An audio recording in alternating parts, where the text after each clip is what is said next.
Hello and welcome to Finance Conversation. This is the 12th episode of the Merging Life and Money Show, and I am super excited to be here with you. For those of you who do not know me, I am your host, Marie-Jo César. I help frustrated professional women acquire and apply the relevant financial skills and knowledge they need to take control of their money from the inside out, manage their finances, and understand that they can live their best life with the money they have. Thank you for being here today.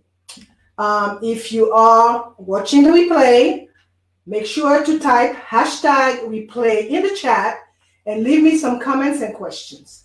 Welcome, welcome, and welcome. I come to you live every Thursday at 5 p.m. Pacific Standard Time to share valuable information about how to achieve financial wellness and live your life with means and meaning. Today's show is the 11th and the last one in the series titled How to Build a Secure Financial Plan. I will be exploring step 10 of the process, which is the importance of teaching your children about money and finance. Grab a pen and a notebook as I will be sharing tips and ideas that you might want to write down. If you have any comments or questions, make sure to put them in the chat. And if you want to talk to me directly, I will share my contact information later in the show. So far in the How to Build a Secure Financial Plan series, I talked about 9 keys: financial mindset, budgeting, debt elimination, savings, insurance, retirement, investing, estate planning, relationship, and money. And today, I will share valuable information about the importance of teaching your children about money. I will start with a personal story. When my daughter was 8 years old, and she's now 39, we had a conversation on a Saturday in November, in the month of November, Saturday afternoon, that I will never forget. We had just left the house. I was driving her to a birthday party when I suddenly remembered that I forgot to give my husband an urgent message that someone had called him earlier. So I had to go back home and give him the message. My daughter was so anxious about getting to the birthday party that she told me that I should get a cell phone. Remember, that's 38 years ago. 30 years ago. So she told me that I have to get me a cell phone, because if I had a cell phone, I would have been able to call her dad and give him the message. So I promptly responded that I did not have any money to buy a cell phone. A few minutes went by, and she suddenly shouted from the back of the car, "Mommy, you're a liar." I said, "What? And why are you calling me a liar?" She responded, "You do have money. Look." From the rearview mirror, I could see that she had reached into my purse and pulled out my checkbook and told me, "Look, you have all these checks, so you have money." At that moment, I quickly realized that I had failed my daughter by not teaching her about money soon enough. She was 8, and my son was only 2. And from that day forward, when my husband and I sat down to do the monthly budget, she was right there at the table working on the budget with us. So was her little brother, who was only 2 years old, propped up in his high chair and taking it all in as we were preparing the budget. I cannot recall exactly how long this lasted for, but I can tell you that when they became young adults and went away to college, they would not receive a dime from me until they sent me their monthly budget. So the moral of the story is that it is never too early to teach your kids about money.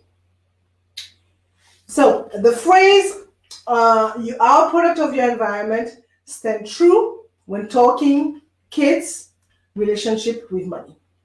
It is also true that the earlier a child learns about money, savings, and investment, the better money managers they will become. The big question is, how do kids learn about money? Telling them at school has little impact on them if when they go home, they see no application of what they were taught. They can learn all about the importance of savings and how to become a smart consumer. But if they do not see their parents save, they would not know how to go about it. And if they see their parents just take out the credit card and buy what they like at any time, or better still, if they get what they want when they ask for it, the kids will have no understanding of budgeting and planning and think that they can buy whatever they want, whenever they want it, and as long as they have a credit card. Kids do not learn about money by osmosis, okay? Parents must teach them the rules of good money management, and also they need lots of practice to incorporate those lessons into their lives. There is so much that they must learn, so start teaching them while they are young. And parents are an important influence on what and how children learn about money. The best way to encourage sound spending habits is to show them how to go about it. So today, I will focus on 3 main points. The importance of starting to teach your kids about money early, teaching your kids the basics of money, and teaching your kids about money in the digital world. So why is it important to start the teaching process early? If they are old enough to ask for things, then they are old enough to learn about it. A study from the University of Cambridge found that money habits in children were formed by the age of 7. Parents underestimate sometimes what their kids can understand. Always be aware of what kids may be learning from you, even as toddlers. At this young age, children are like little sponges, learning and soaking in everything. This means they catch more than you think. This is a great time to introduce key financial concepts that they can carry throughout their lives. For example, as you pull cash from an ATM, take the time to explain that you had to work for that money, that you put it in the bank to keep it safe and earn interest, and that you can only take out as much as you have available in the bank. So talk to them about what you are doing with money and why you are doing it. Over time, your explanation will resonate and they will learn important lessons. Another example is when they get money for a birthday or holiday, have them save it in a clear piggy bank or jar, because at this age, they are visual creatures. As they see the amount of money grow, they will get excited. Each time you add money, use this opportunity to count what they have saved. Help them set a goal of something they would like to use the money on. Teaching how to save and the importance of patience are essential in this early development, as they help kids learn that sometimes you have to wait. Remember that young kids have a short attention span. So it is important to keep their goals fairly short. So when kids are between the ages of 4 and 6, their eyes are on everything. This is the time to introduce them to the basic concept that we use money to buy goods and services. For example, give them the change to operate a vending machine and explain that when they pay for something, the machine keeps the money, but they get the candy bar or the bag of chips or the soda, whatever, from the machine. Take this opportunity to explain to them that money is a means of exchange. Ultimately, the message is that when you spend money, it's gone. So while you get something in return, you do not have the money anymore. So choose wisely.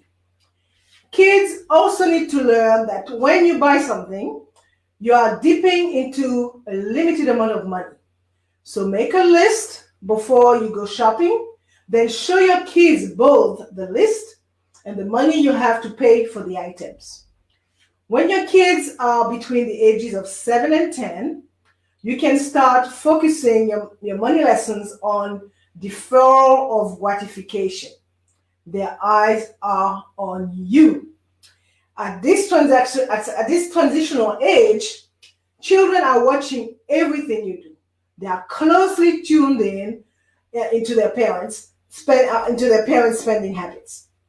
This age group is building their habits and value from what they see their parents do. What kids see you do is a lot more powerful than what they hear you say. Of course, when they see and hear the same thing, that creates a strong message. So teaching this age group the difference between wants and needs can help build day-to-day habits that will shape how they earn, save, and shop. Weighing decision and teaching consequences, such as if you buy this, you will not have enough money for that, help them budgeting and saving skills that prepare them for a successful financial future. Tell them that sometimes it is really easy to be attractive to an item because a friend has it, or because it looks great on TV, but they need to think about why they want it and if it will be what they expect before they buy it. Explaining budgeting at this age does not have to be difficult.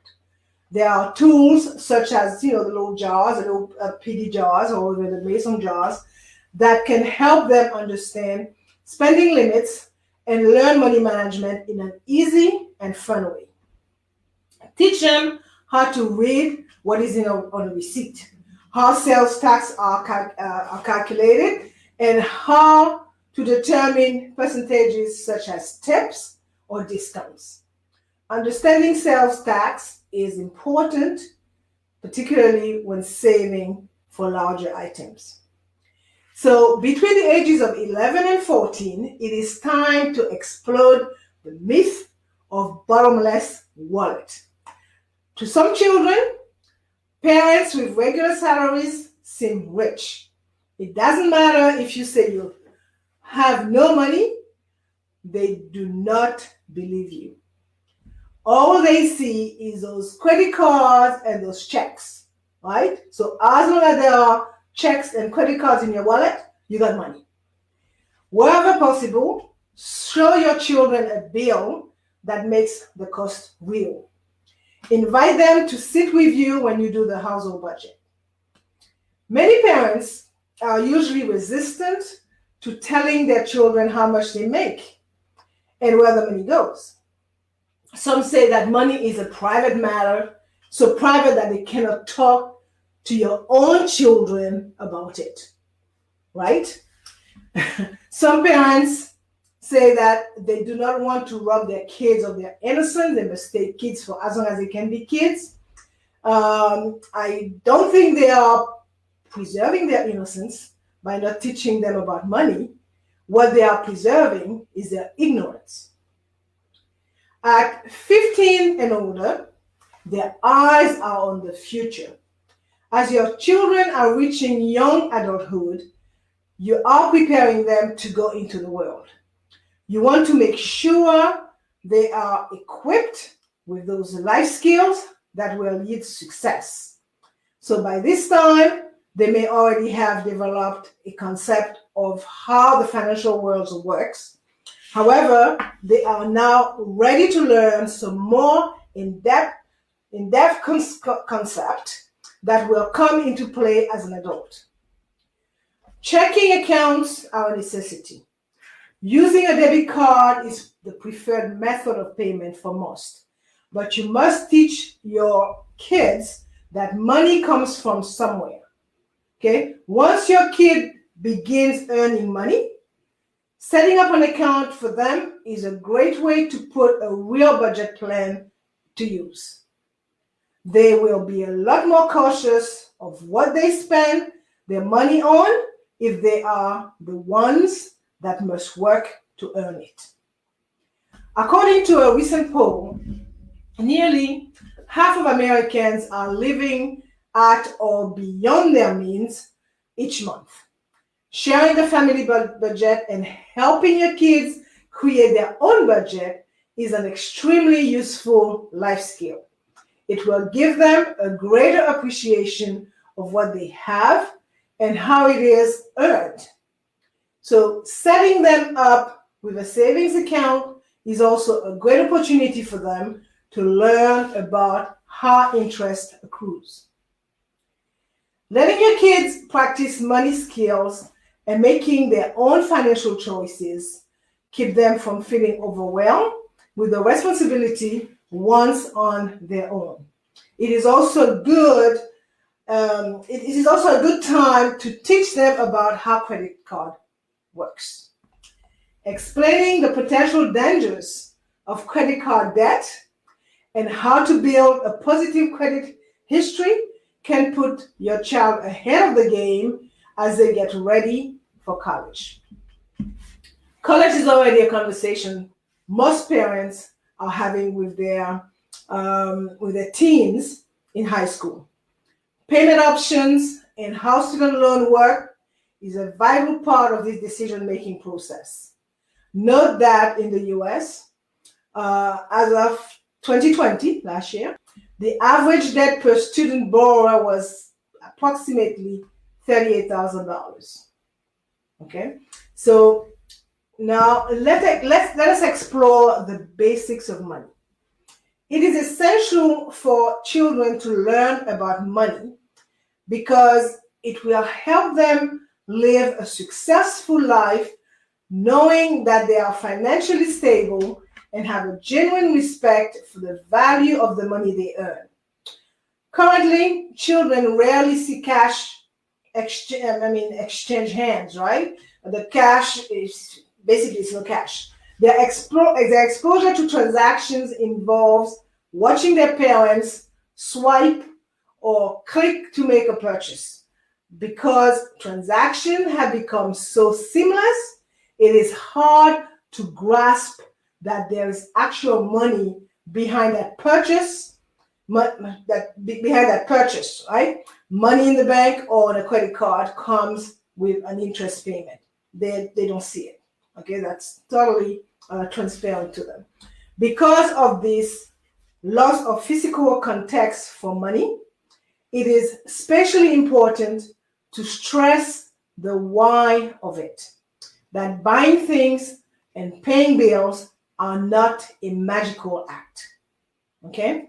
Kids have a vague understanding of how their parents get them food, clothing, and toys. It seems to a child as though people just go to the store, get what they want, and leave. So whose responsibility is it to teach them how to handle money? Parents hold the weight of that lesson, and it is an important one. Without the proper education in dealing with money, children of today are at risk of becoming financially irresponsible in the future. The important lesson may seem basic to you at first, but you must explain them in depth to your children to make sure they know all they need to know to get by in the world. It is never too young. They are never too young, and it is never too early to start, as I noted earlier. In order for kids to learn about money, you have to put some money in their hands. Okay? Without some actual dollars and cents to work with, everything you'll say to them will be a discussion. Simple as that. Give a child an allowance, and you move from thinking to doing. I will say that there are several schools of thoughts when it comes to kids and allowance. I have my own opinion on that as well. If and when done correctly, an allowance should mimic the role of having a job and earning every penny the child works for.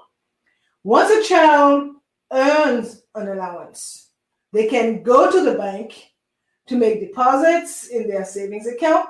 They can also use the allowance to buy goods by always using cash.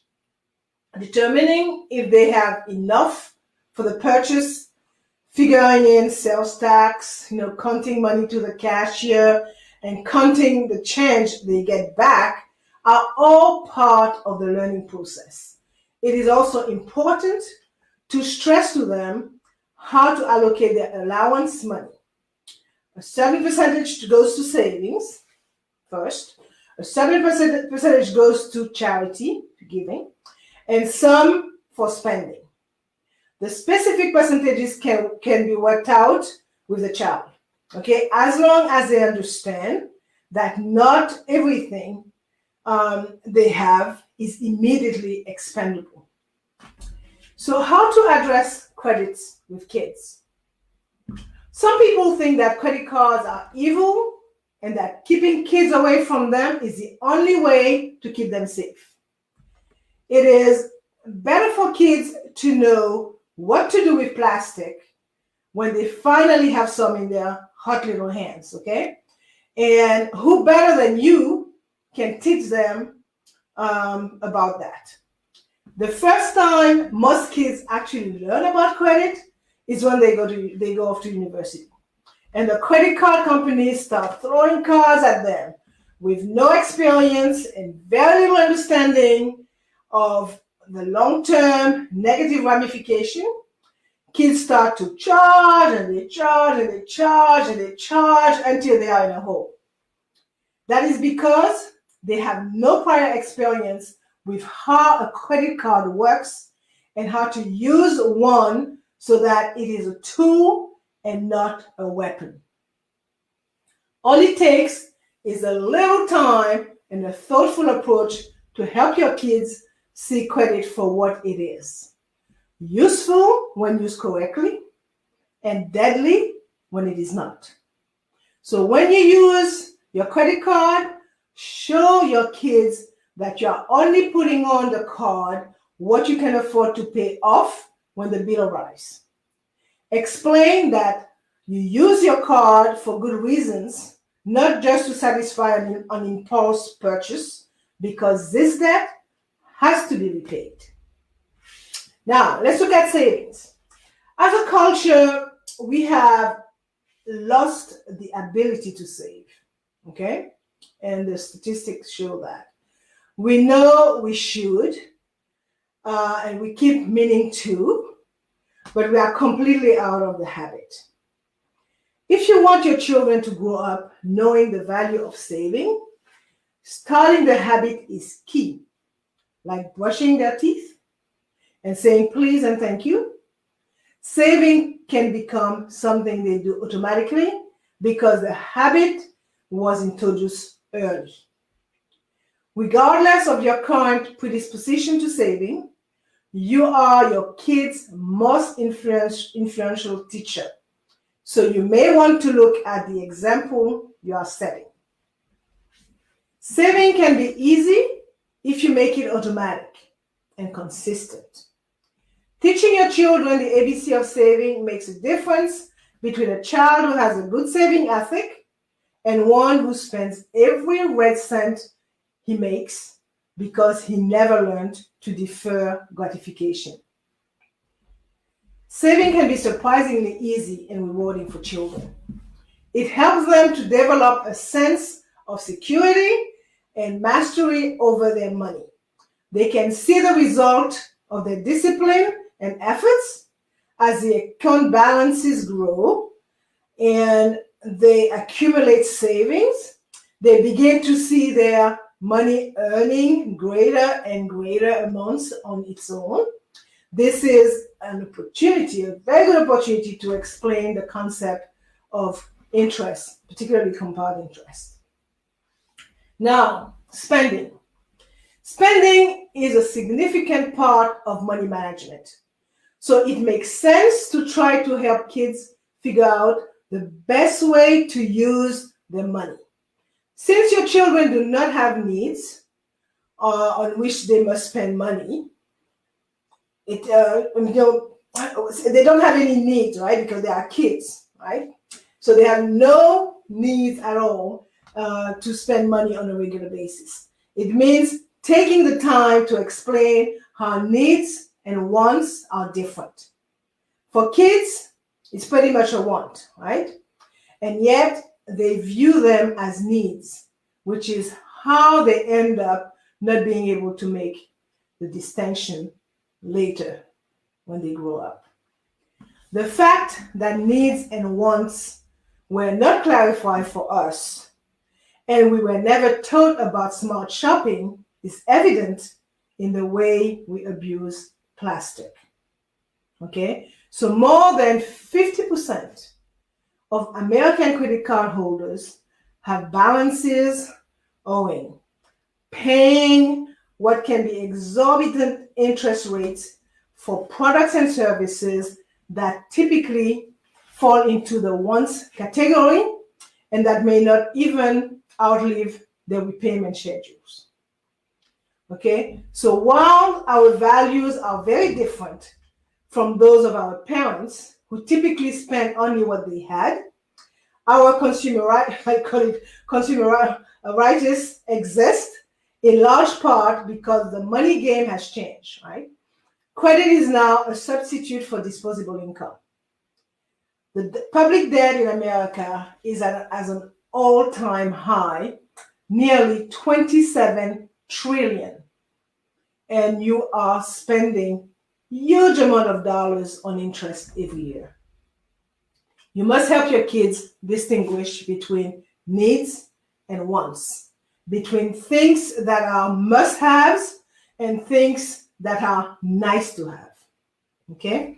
Whether you are aware of it or not, you already play an important role in teaching your kids how to shop. When you go to the mall, you model what a consumer looks like. And whether your model is positive or not, your kids are learning. Okay, they are learning. Teaching your kids about becoming smart consumers may mean looking closely at your own spending patterns and evolve and developing some new habits. It may also require that you take an active role in explaining what you are doing and why. Right? So put shopping into perspective by explaining that shopping is not a hobby or it is not a pastime. It is something you should be doing consciously and intentionally. So you shop with a list and you do not buy anything that is not on the list. And you shop with a budget and you always look for ways to save so you can put what you successfully kept in your pockets to work for you in your savings. So most importantly, understand your own motivation to consume and walk the talk. Demonstrate how much more important it is to experience things together than it is to accumulate lots of stuff. Okay? Do not make up for time you cannot spend with your kids because of work or school or whatever else is making demands on your time by buying them whatever crap they say they want. Okay? If you use stuff as a substitute, you will be teaching your kids the wrong lessons.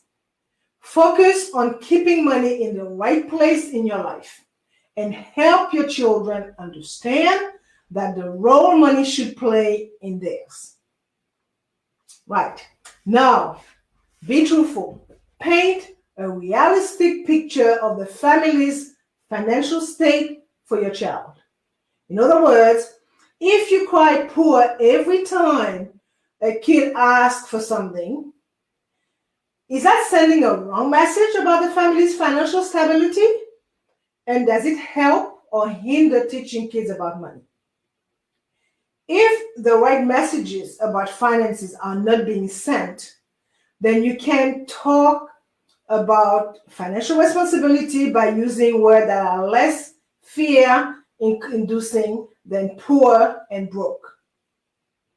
Use the child's requests for things as teaching moments by asking a question in return. For instance, if they ask for a toy, perhaps you can respond with something like, "Don't you already have one of those at home? What is the purpose of having another one? If we get this one, that takes away money that we could use for food or something really more important." As you know, parental behavior have a huge impact on how kids view the world. So in teaching a kid about sound finances, the family should practice the same. And if they are not, it would be a good time to start to practice what you preach. The third piece that I want to touch on is teaching kids about money in the digital world. In today's world, it is not easy for kids to understand the effect of saving and spending, especially when they rarely see coins or bills exchanging hands. Nor do they see it added to or taken out of physical piggy bank. It is the era of what they call frictionless transaction, where there is no need to hand over cash or in some instances use a card. Let us not forget that delayed gratification and autonomy are keys to financial responsibility. As our economy becomes increasingly digital, this concept remains important. And in addition, you must highlight the connection between digital and physical money beginning at a young age. As kids mature, you should continue to reinforce that connection and gradually increase your kids' level of autonomy while still supporting them in navigating the digital world responsibly. Try to imagine how your kids see cashless purchase transactions. You take out a plastic card or a phone, right? It gets swiped, inserted, or tap on something, and voila. As far as they are concerned, you just got that toy or game for free. And why not just keep on spending if it is that easy?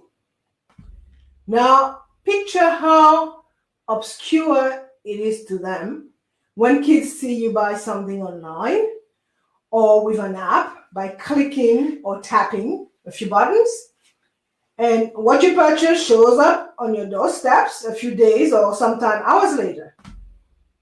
Instant gratification just by tapping some buttons. So how do they learn the effects of saving and spending when money is invisible? With each of these scenarios, they are not able to see what happens with bank accounts or credit cards balances during each purchase, right?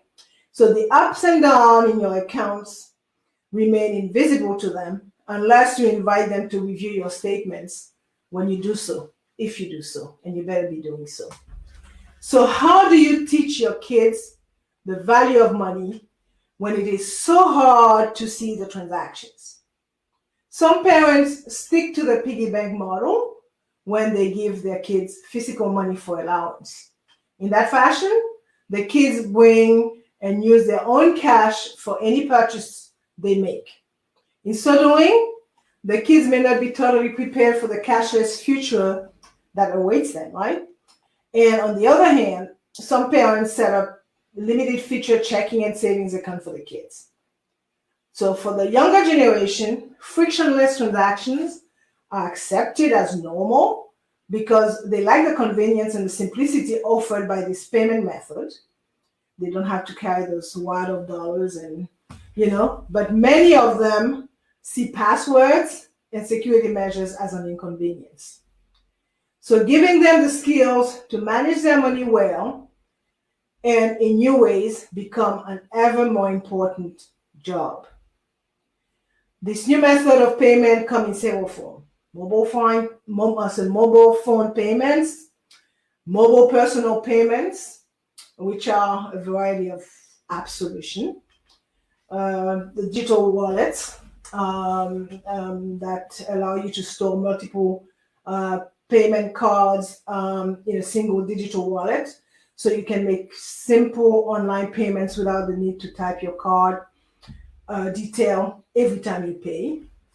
And any of these cards can be used to pay online from a PC, a tablet, or smartphone, right? So children encounter those frictionless payment through iTunes, the App Store, Google Play, in-app purchases, mobile phone purchases, online retailers, and of course, gaming.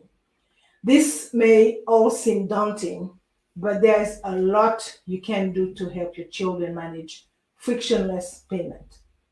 Some strategies are generally like keeping your password to yourself and sticking to a budget, but many services also have specific tools in place to help parents stay in control of their children's spending. Teaching children the life skills of delayed gratification and autonomy are core tenets of understanding the value of money. As the world moves toward a digital economy, it might become more challenging for both children and adults to embrace these skills, and it is important to link physical currency to digital currency at an early age. Parents have the opportunity to engage in conversation and have fun while teaching children the value of a digital dollar.